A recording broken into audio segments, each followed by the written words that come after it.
আপনার কাজটাই তো আপনি শুরু করছেন অনৈতিক বিষয় দিয়ে। যেখানে আপনি নিজেই অনৈতিক বিষয় দিয়ে কাজ শুরু করছেন, সেখানে আপনি কি করে আশা করেন, জনগণ কি করে আশা করবে যে আপনারা সৎ মানুষের শাসন দেবেন? প্রিয় ভাই বোনেরা, আমরা বিভিন্ন পত্র পত্রিকা সহ বিভিন্ন জায়গায় বিভিন্ন খবর দেখছি। কি সেই খবর? এই গুপ্তদের বিভিন্ন লোকজন বিভিন্ন জায়গায় গিয়ে, বিশেষ করে মা বোনদের কাছে গিয়ে তারা বিকাশ নাম্বার চাইছে, তারা এনআই কার্ড চাইছে। দেখেছেন না আপনারা? দেখেছেন এই সংবাদ? ওকে, এখন কেন চাইছে? তারা বাংলাদেশের মানুষের সাথে অনৈতিক আচরণ করছে, অথচ আমরা দেখে অন্যদিকে তারা বলে সৎ মানুষের শাসন দিবে। আরে ভাই, আপনার কাজটাই তো আপনি শুরু করছেন অনৈতিক বিষয় দিয়ে। যেখানে আপনি নিজেই অনৈতিক বিষয় দিয়ে কাজ শুরু করছেন, সেখানে আপনি কি করে আশা করেন, জনগণ কি করে আশা করবে যে আপনারা সৎ মানুষের শাসন দেবেন?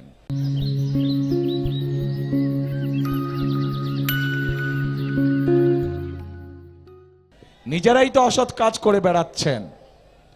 প্রিয় ভাই বোনেরা, আজ তাই আসুন, বহু বছর, বহু ত্যাগ, বহু বিসর্জনের মধ্যে দিয়ে বাংলাদেশের জনগণ তাদের হারিয়ে যাওয়া অধিকার ফিরে পেয়েছে। কাজে এই অধিকারকে আমাদের যে কোনো মূল্যে ধরে রাখতে হবে। ষড়যন্ত্র চলছে, কাজেই ষড়যন্ত্র সম্পর্কে সতর্ক এবং সজাগ থাকতে হবে।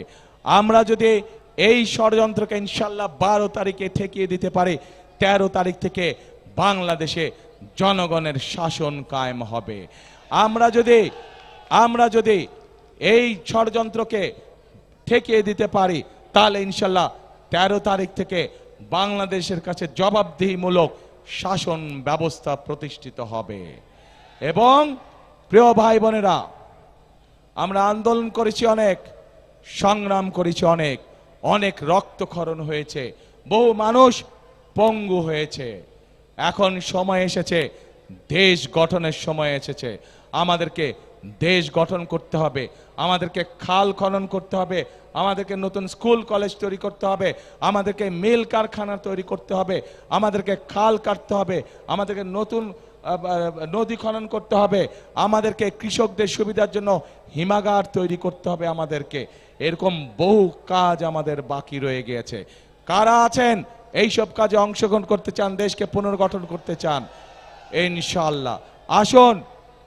আজকের এই জনসভার প্রধান লক্ষ্য হবে, আজকের এই জনসভার প্রধান শপথ হবে, করব কাজ, গর্ব দেশ, সবার আগে বাংলাদেশ। কে এই জনসভার আজকে প্রধান শপথ? কে করব কাজ, সবার আগে? ঠিক আছে, ঠিক তো? দেশ গঠনে আছেন তো সবাই? আবার জিজ্ঞেস করি, কারা কারা দেশ গঠনে নাই হাত তুলেন? নাই কারা কারা হাত তুলেন? আগে নাই কারা কারা আগে হাত তুলেন? কে? এদিক সরো, চাপো দিক। দেশ গঠনে নাই কারা কারা? ওই স্বৈরাচার আর গুপ্তদের সাথে আছেন কারা কারা? হাত তুলেন দেখে। কেউ নাই? তাহলে দেশ গঠনে আছেন কারা কারা? হাত তুলেন। আলহামদুলিল্লাহ। আসেন প্রিয় ভাই বোনেরা, আজকে থেকে আমরা শপথ নিলাম, সামনে আমাদের কাজ একটাই, দেশ গঠন, দেশ গঠন এবং মানুষের ভাগ্যের পরিবর্তন। আল্লাহ হাফেজ। বাংলাদেশ জিন্দাবাদ, বাংলাদেশ জাতীয়তাবাদী জিন্দাবাদ। আসসালামু আলাইকুম।